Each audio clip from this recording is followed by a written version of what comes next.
कैसे हैं प्यारे बच्चों? आज की जबरदस्त वीडियो में आप सभी का स्वागत है। आई होप कि आप सभी जबरदस्त और जिंदाबाद होंगे।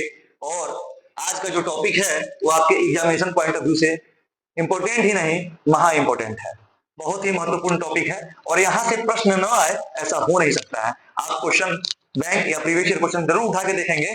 कूलॉम्स लॉ से या तो ऑब्जेक्टिव या तो सब्जेक्टिव हमेशा हर साल लड़ते ही लड़ते हैं। और एक और गारंटी देता हूं, इस वीडियो को देखने के बाद आपका कूलॉम्स लॉ का क्वेश्चन कतई नहीं छूटेगा, इसकी 100% गारंटी है देता हूं। ठीक है, तो आइए समय को वेस्ट किए बिना इस लेक्चर की शुरुआत करते हैं और देखते हैं बच्चों कूलॉम्स लॉ अर्थात कूलाम का नियम।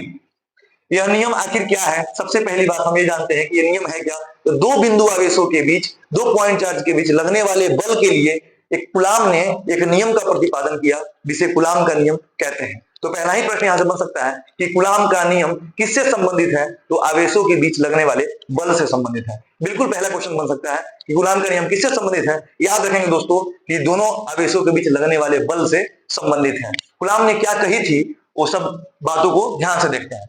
इंग्लिश में और हिंदी में दोनों में लिखा हूं, दोनों मीडियम के बच्चों को कतई दिक्कत नहीं होगा, ध्यान से देखिएगा। The electric force between two point charges is directly proportional to the product of their magnitude and inversely proportional to the square of distance between them। Hindi में क्या है बच्चों? दो बिंदु आवेशों के बीच लगने वाला विद्युत बल दोनों आवेशों के परिमाणों के गुणनफल के समानुपाती तथा उनके बीच की दूरी के वर्ग के व्युत्क्रमानुपाती होता है। देखने में डिफिनेशन लंबा लग रहा होगा, लेकिन अभी मेरे समझाने के बाद ठीक 5 मिनट के बाद आपको होगा कि बहुत ही इजी टॉपिक है सर। आइए ध्यान से देखते हैं। दो बिंदु आवेश में बनाता हूं बच्चों, एक Q1 और एक Q2 और इनके बीच की दूरी को मैं ले लेता हूं R।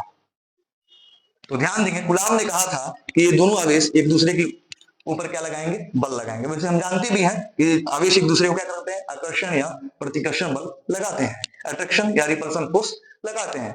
तो देखिए Q1 है और Q2 है, ठीक है बच्चों, एक Q1 है और एक Q2 है। तो इसके बीच जो लगने वाला फोर्स है वो किन बातों पे डिपेंड करेगा, इसको आपको समझना है। तो पहला कहा था इन्होंने कि F जो होगा वो सीधा समानुपाती होगा Q1 इंटू Q2 के।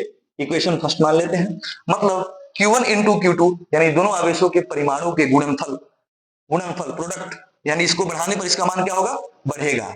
और दूसरा ये फोर्स जो होगा सीधा समानुपाती होगा 1/r²। 1/r² का मतलब दूरी के वर्ग के व्युत्क्रमानुपाती, मतलब दूरी बढ़ाने पर यह बल घटेगा। ठीक, अब इन दोनों समीकरणों को हम लोग जोड़कर एक समीकरण तैयार करेंगे जिसे कूलाम्स लॉ कहते हैं। दोनों को जोड़ने का प्रयास करते हैं। F डायरेक्टली प्रोपोर्शनल हो जाएगा Q1 into Q2 upon R²। ठीक, और यहां से जब समानुपाती का चिन्ह बच्चों हटेगा तो एक नियतांक जुड़ेगा, तो हो जाएगा यहां पर F बराबर K Q1 into Q2 by R²। यही बच्चों कूलाम लॉ है या फिर कूलाम का फोर्स का सूत्र है। ठीक है, यही क्या है? कूलाम का नियम है। यही क्या है? कूलाम का नियम है।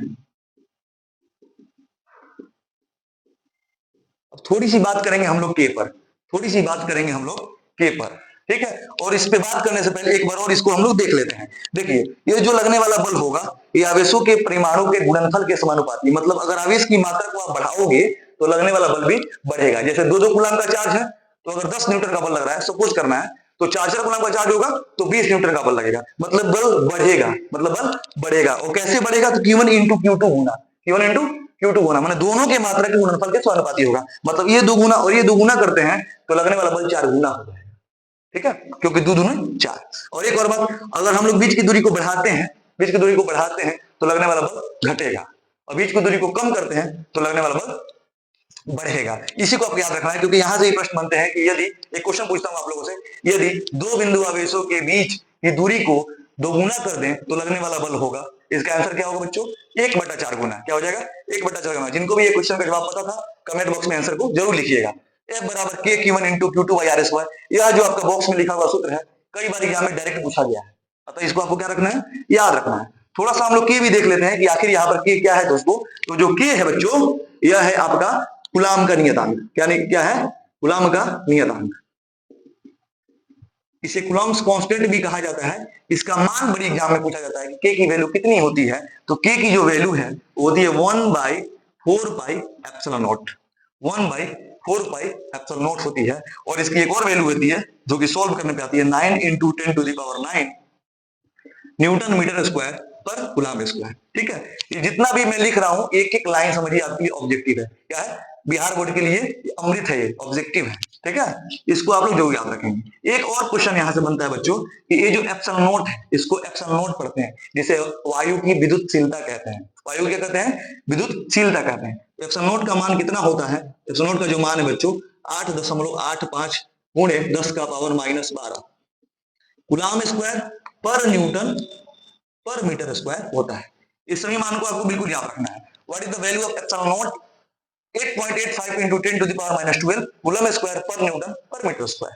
ठीक, के का मान 1/4 पाई एप्सिलॉन नॉट, या तो ऑब्जेक्टिव में ऑप्शन में ये रहेगा और नहीं तो ऑप्शन में 9 into 10 to the power 9 रहेगा। ये जितना भी है ये सब एग्जाम में एक बार नहीं, दो बार नहीं, 5-5 बार से ऊपर एग्जाम में पूछा जा चुका है। अतः इस वीडियो को आप एक बार नहीं कम से कम 2 बार देख लेंगे और उसके बाद इस वीडियो के पूरे जितना भी मैं टॉपिक यहाँ पे लिखा हूं ये सबको 2-3 बार रिवीजन कर लेंगे। यहाँ से क्वेश्चन ना आए ऐसा हो ही नहीं सकता है। तो आज के इस वीडियो में आपका कॉलम्स तो क्लियर हो गया। आई होप कि आपको वीडियो पसंद आई होगी। ज्यादा से ज्यादा दोस्तों के बीच वीडियो को शेयर कीजिए, बिल्कुल फैला दीजिए वीडियोस को। फिर हम लोग मिलते हैं नेक्स्ट वीडियो में। जय हिंद।